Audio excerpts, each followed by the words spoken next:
성도 여러분 안녕하세요. 오늘도 아침 예배에 찾아오신 모든 성도님들을 진심으로 환영합니다. 전쟁 같은 매일의 삶을 이겨내려면 어떻게 해야 할까요? 예수님께서는 공생애를 사셨을 때 어떤 품성으로 이겨내셨을까요? 오늘 말씀은 예수님의 품성을 살펴보는 중요한 말씀입니다. 성령께서 말씀을 통하여 깨닫는 지혜를 허락하여 주시길 간절히 바랍니다. 이제 기도하겠습니다. 하늘에 계신 아버지, 오늘도 아침 예배로 인도해 주심에 감사드립니다. 말씀을 통해서 우리의 마음과 양심을 씻어 세상에 나갈 때 마음을 지킬 수 있도록 도와주시옵소서. 오늘은 예수님의 품성에 대해서 살펴보려고 합니다. 우리의 마음과 귀를 열어주셔서 말씀을 있는 그대로 들을 수 있도록 인도하여 주시옵고, 사탄의 공격으로부터 흔들리지 않고 평안을 회복하는 방법이 무엇인지 배울 수 있도록 인도하여 주시옵소서. 감사드리오며 예수님의 이름으로 기도드립니다. 아멘. 오늘 저희가 함께 묵상할 제목은 그리스도의 품성을 연구함입니다. 이제 목사님께서 권면의 말씀을 전해주시겠습니다. 안녕하십니까 성도 여러분. 오늘 우리가 그리스도를 따르는 첫 번째 경험, 그 첫 번째 걸음이 무엇인지 살펴보려고 합니다. 성도 여러분, 그리스도를 따르려면 그리스도께서 이 세상에서 통과하셨던 경험을 이해해야 합니다. 사탄은 그리스도께서 이 땅에 오셨을 때 계속해서 낙담시키고 좌절시키려고 했습니다. 유대교회 전체가 예수님을 공격하고 무너뜨리려고 기회를 엿보았습니다. 또 예수님께서 치료해 주셨던 수많은 사람들이 예수님께 감사를 표하지 않고 그냥 돌아가 버렸습니다. 또한 가장 가까이 있었던 제자들은 예수님의 고통과 사역을 이해하지 못하고 서로 높아지고 잘난 척 하는데 시간을 보내고 있었습니다.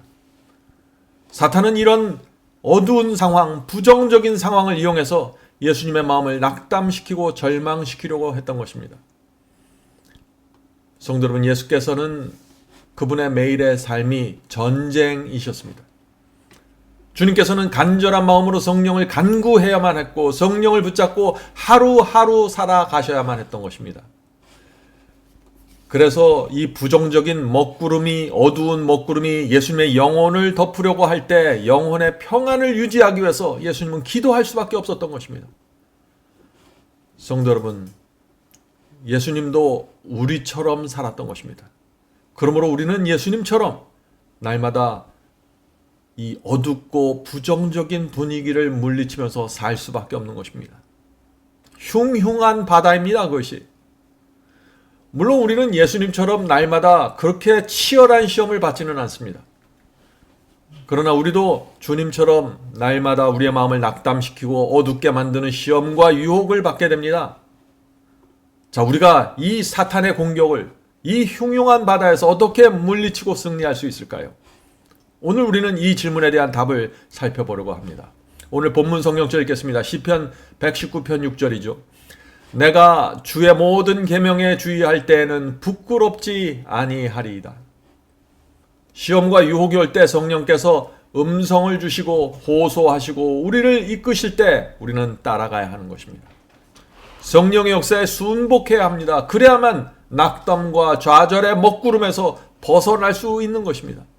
그래야만 계명 앞에서 부끄럽지 않는 삶을 살게 되는 것입니다. 성도 여러분, 예수께서 이 땅에서 승리하셨던 비결이 바로 이것입니다. 승리하는 비결은 성령께 순복하는 삶이었습니다. 성령께서 우리 마음에 호소하고 이끄실 때 따라가는 삶이었습니다. 자, 그런데 오늘날 성령 받았다고 말하는 많은 사람들이 하나님의 말씀과 계명에 순종하지 않는 것은 참 이상한 일이죠. 성도 여러분, 이것을 기억하셔야 됩니다. 성령은 순종하는 자들에게만 주어지는 것입니다.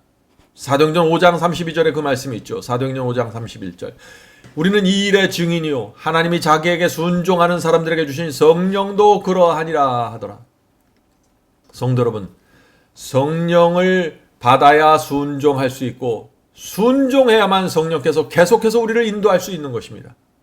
성령의 이끄심을 따라가야만 어두운 감정에서 벗어날 수 있는 것입니다. 성령께서 우리의 마음을 역사하고 지배해야만 영적인 풍요로움이 우리 속에 유지될 수 있는 것입니다. 성도 여러분, 그래서 우리의 삶은 성령께 매달려야 되는 것입니다. 예수께서 이 땅에 계실 때 수많은 공격 속에서도 그분의 성품과 그분의 분위기를 유지할 수 있었던 것은 늘 성령께 매달렸기 때문이죠. 우리도 그렇다 하는 것입니다. 그럼 우리가 이해할 것은 성령 받은 사람도, 성령이 충만한 사람도 실수할 수 있습니다. 보지 못하고 알지 못해서 넘어질 수 있습니다. 그러나 성령께서 우리에게 임하실 때 분명하게 나타나는 것은 하나님의 계명과 말씀과 그분의 뜻을 무엇인지 알면서 의도적으로 범하려고 계획하지 않는 것입니다. 알면서 죄를 붙잡고 있지 않는 것이죠. 이것이 성령 받은 사람에게 나타나는 가장 큰 특징이고 예수님을 따라가는 첫 번째 발걸음입니다. 예수님을 따라가는 첫 번째 발걸음은 알면서 의도적으로 내가 죄를 붙잡고 있지 않는 것입니다. 자, 오늘 본문을 읽겠습니다. 만일 우리의 마음을 더럽히는 사물들을 계속해서 바라본다면 우리는 이 세상에서 마귀가 원하는 대로 소망 없이 무너지게 된다. 왜냐하면 그것들을 생각하고 이야기하면서 우리는 낙담할 것이기 때문이다. 이것은 중요한 말씀이죠. 성도 여러분, 우리 마음에 부정적인 먹구름이 몰려오는 그런 일들을 계속해서 생각하지 말아야 합니다. 우리의 마음을 어둡게 만들고 아프게 하는 일들을 계속해서 생각하고 그 안에 머물지 말아야 하는 것입니다. 오늘 많은 분들이 내 속에 있는 어두운 감정, 부정적인 감정, 그런 생각들을 계속해서 고집하고 붙잡고 놓지를 않는 것입니다. 그렇게 하면서 낙담하고 하나님의 말씀에서 떠나는 일이 이어지는 것입니다. 나쁜 것을 계속해서 보거나 생각하는 사람들은 결국 영적으로 무너지게 됩니다. 성도 여러분, 부정적인 생각, 어두운 느낌이 올 때 어떻게 해야 될까요? 성령께서 우리 양심 속에서 말씀해 주십니다. 조심하라고. 지금 부정적인 것이 오고 있다고 조심하라고 알려주십니다. 그때 어두운 생각과 느낌에서 우리가 단호하게 떠나기로 결정해야 되는 것입니다. 밝고 풍요로운 마음을 달라고 기도해야 하는 것입니다. 이런 승리의 경험이, 이런 경험이 그리스도를 따라가는 첫 번째 걸음이 되는 것입니다. 본문 읽겠습니다. 사랑을 나타내는데 실패했다고 남들을 비난할 때 우리는 우리 마음에 있는 사랑의 귀한 나무를 죽이게 될 것이다. 여기 참 놀라운 말씀이 있죠. 성도 여러분, 비난하고 비평하면은요, 내 속에 있는 사랑이 죽습니다. 다른 사람이 사랑을 나타내지 못하고 아름다운 모습을 나타내지 못할 때 우리가 그 모습을 보면서 비난하고 비평하고 왜 저 사람은 저렇게 하냐라고 자꾸 말하면은 우리 속에 있는 사랑의 나무가 시들어갑니다. 다른 사람에게 사랑이 나오지 않을 때, 다른 사람의 문제들이 있을 때 우리는 우리 속에 있는 사랑의 나무를 잘 지키고 보존해야 되는 것입니다. 그래서 사랑이 계속해서 우리에게 흘러나가게 간구하고 성령을 매달려야 되는 것입니다. 계속 읽겠습니다. 우리는 그리스도께서 당신의 생애를 통해서 나타내신 사랑의 따스함을 개인적으로 인식하고 있는가? 그렇다면 이 사랑을 세상에 나타내는 것이 우리의 의무이다. 다른 사람들이 저지른 큰 실수들을 곰곰이 생각하고 바라보며 말하기를 두려워하자. 성도 여러분, 사탄은 우리가 다른 사람의 부족함과 사랑의 결핍을 계속해서 생각하게 되기를 원합니다. 왜 그럴까요? 사탄은 우리 속에 있는 사랑의 나무가 죽어버리기를 원하기 때문이죠. 사탄이 가장 원하는 것은 우리에게 사랑이 흘러나오지 않는 것입니다. 사랑이 흘러나오지 않으면 우리가 알고 있는 진리와 복음이 무기력하게 되는 것입니다. 아무리 많은 빛을 갖고 있더라고 할지라도 우리에게 사랑이 흘러나오지 않으면 그것은 아주 힘이 없게 되는 것입니다. 성도 여러분, 다른 사람의 문제와 부족함을 우리가 보게 되었을 때 이렇게 사탄을 향해서 선언하셔야 됩니다. 나는 저 사람을 사랑하겠다. 나는 저 사람의 부족함을 덮어주겠다. 라고 결정해야 되는 것입니다. 이것이 사탄이 가장 듣기 싫어하는 말이고 가장 원하지 않는 우리의 결정입니다. 성도 여러분, 이것이 주님을 따라가는 첫 번째 걸음입니다. 본문 읽겠습니다. 그대는 마음의 비현실적인 세계를 창조할 수도 있고 이상적인 교회를 그려볼 수도 있는데 거기서는 사탄의 유혹이 더 이상 악을 행하도록 조장하지 못한다. 그러나 완전은 오직 그대의 상상 속에서나 존재한다. 이 말씀이 무슨 뜻인가요? 많은 분들이 완전한 교회를 찾습니다. 흠도 없고 점도 없는 사람들만 모여있는 그런 완전한 교회를 찾죠. 그러나 이 세상에는 그런 교회는 없습니다. 교회 안에는 항상 알곡도 있지만 가라지들도 있는 것입니다. 우리가 이 현실을 인정해야 하는 것입니다. 그래야만 실망하지 않고 낙담하지 않게 되는 것이죠. 성도 여러분, 이 세상에는 완전한 교회가 없습니다. 완전한 남편도 없고 완전한 아내도 없고 완전한 자녀도 없습니다. 우리는 가족과 교회 공동체 안에서 서로의 부족함을 채워주고 덮어주는 신앙을 배워야 하는 것입니다. 그 사람의 문제를 보지 못한 척 덮어주는 사랑을 훈련해야 하는 것입니다.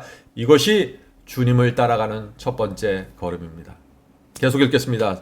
세상은 타락한 세상이요, 교회는 가라지와 알곡이 자라는 들판으로 대표된 장소이다. 그들은 추수 때까지 함께 자란다. 자, 알곡과 가라지가 추수 때까지 교회 안에서 함께 자란다는 것이죠. 사탄의 주장에 따라 알곡이 뽑혀지면 안 되므로 인간의 지혜대로 가라지를 뽑는 것은 우리가 할 일이 아니다. 자, 예수께서는 교회 안에 알곡과 가라지가 함께 있을 것이고, 이 알곡과 가라지는 교회 안에서 세상 끝까지 함께 자랄 것이라고 했습니다. 성도 여러분, 왜 예수께서 교회 안에 알곡과 가라지가 함께 있는 것을 인정해야 된다고 얘기하셨을까요? 우리가 함부로 가라지를 뽑으려고 할 때 우리는 실수합니다. 우리는 하나님이 아니기 때문에 그 사람의 중심을 이해하지 못하는 것입니다. 우리가 가라지를 뽑으려고 도전할 때 잘못하면 알곡을 뽑을 수 있다 하는 것입니다. 그래서 이 역사는 하나님께 맡겨야 되는 것입니다. 그래서 세상 끝에 예수께서 재림하실 때 가라지를 심판할 것이라는 말씀이 나오는 것입니다. 자, 그 말씀이 마태복음 13장 29절 30절에 나오죠. 마태복음 13장 29절 30절. 주인이 이르되 그만두라. 가라지를 뽑다가 곡식까지 알곡까지 뽑을까 염려하노라. 둘 다 추수 때까지 함께 자라게 두라. 자, 예수께서 재림하셔서 알곡과 가라지를 분리해서 그들에게 각각 보상과 형벌을 주실 때까지 내버려 두라는 것입니다. 나에게 맡기라는 것입니다. 추수 때 내가 추수꾼들에게 말하기를 가라지는 먼저 거두어 불사르게 단으로 묶고 곡식은 알곡은 모아 내 곡간에 넣으라 하리라.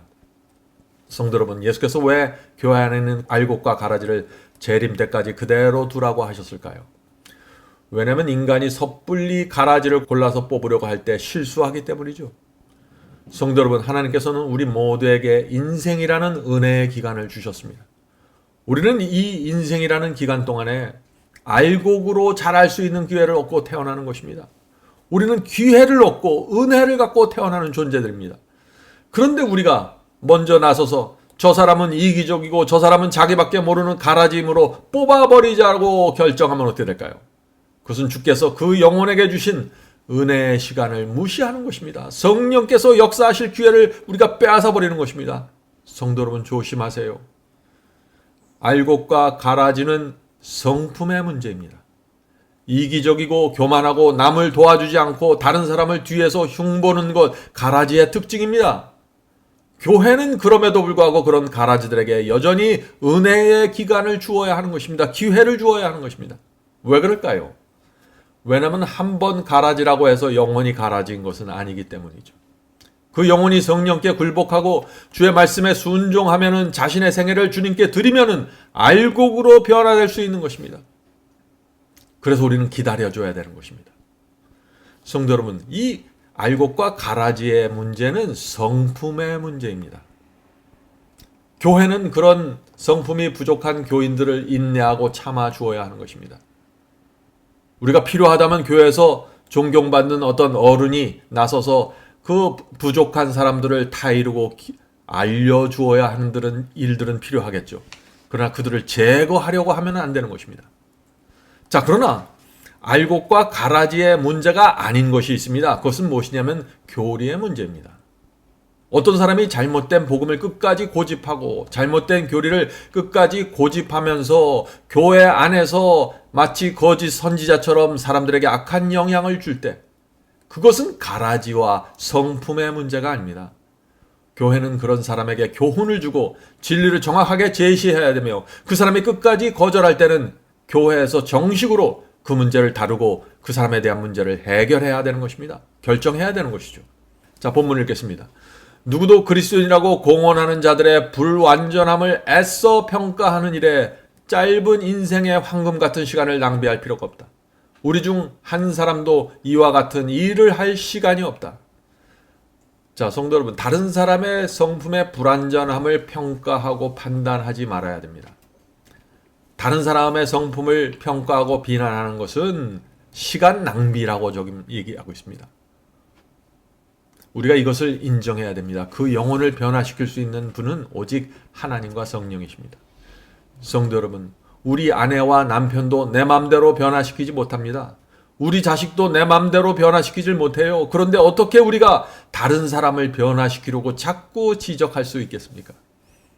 다른 사람을 변화시키려고 하는 모든 내력을 내려놓으십시오. 우리가 할 수 있는 것은 그 영혼을 위한 기도입니다. 그러나 그 사람이 평소에 존경하는 어른이 주변에 있다면 그 어른이 그리스도의 사랑으로 그 사람에게 조언해 줄 수 있는 것입니다. 길을 안내해 줄 수 있는 것입니다. 그것도 사랑입니다. 그럴 때 그 영혼은 마음을 열고 겸손하게 그 어른의 조언을 받아들여야만 하겠죠. 하나님께서 성령을 통해서 또 그 어른을 통해서 주변 사람들을 인도하고 가르치실 때 겸손한 사람들은 따라가게 되는 것입니다. 자, 본문의 마지막 문단을 읽겠습니다. 만일 그리스도인이 마땅히 가져야 할 품성이 무엇인지 아는 사람이 다른 사람들에게서 문제와 부족함을 볼 때 잘못된 방식으로 다른 사람의 문제를 다루도록 유혹하는 사탄에게 단호히 저항하겠다고 굳게 결심하고 다음과 같이 말하도록 하자. 자, 이어지는 말은 사탄을 향한 외침입니다. 사탄을 향해서 이렇게 외치라는 것입니다. 나는 그리스도께서 나를 부끄럽게 여기게 하지 않을 것이다. 사탄이 우리 입에서 비난과 비판의 말이 나오도록 유혹할 때 이렇게 외치라는 것입니다. 나는 그 안에 불완전함도 없고 이기심도 없고 점도 없고 악한 얼룩도 없는 그리스도의 품성을 바라볼 것이다. 당신 자신을 기쁘게 하지 않고 당신 자신에게 영광을 돌리지 위에 살지 않고 하나님께 영광을 돌리고 타락한 인간을 구원하기 위하여 사신 그리스도의 품성을 열렬하게 연구할 것이다. 무슨 뜻인가요? 지금 사탄이 유혹할 때 우리가 계속해서 그리스도를 바라보고 그리스도를 연구하고 그리스도께 가까이 가라는 것입니다. 그것이 사탄의 유혹을 물리치는 유일한 방법이라는 것입니다. 그렇게 할 때 사탄이 도망치는 것입니다. 나는 이 사람의 불완전한 품성을 모본으로 삼지 않을 것이다. 그렇게 하면 그들이 범한 실수들이 나를 인도하여 그들처럼 되는 일이 없을 것이다. 나는 그리스도처럼 될 수 있게 귀하신 구주께로 돌아설 것이다. 성도 여러분, 이 말씀은 중요합니다.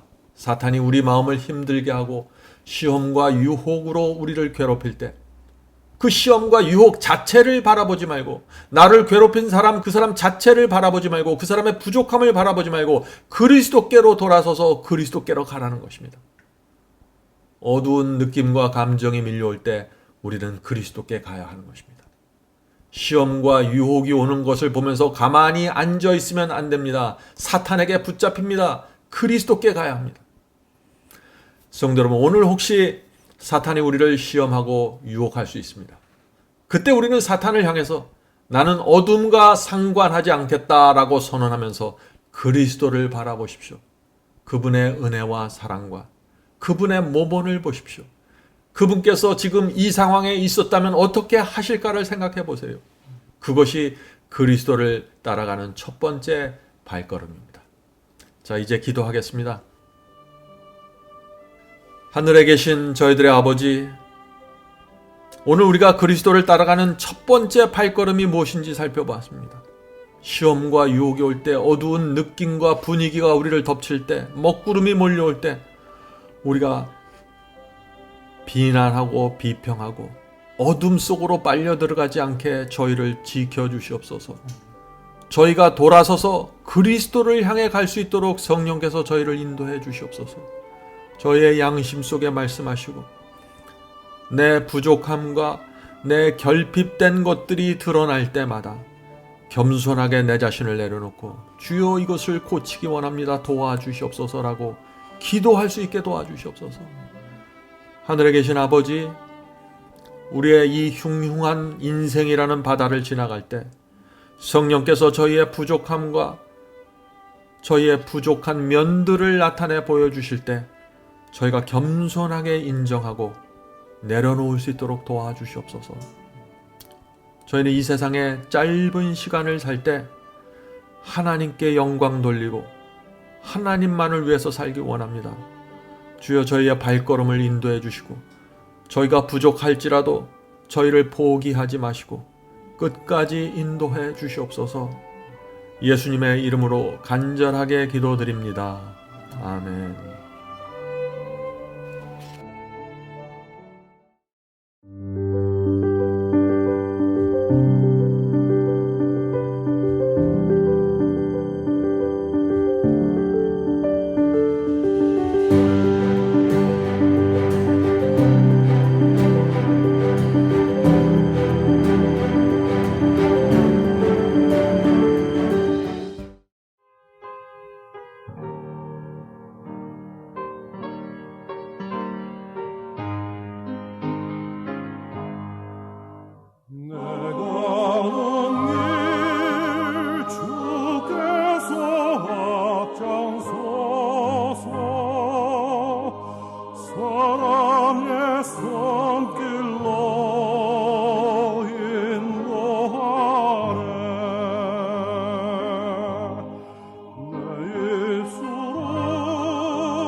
주만 따르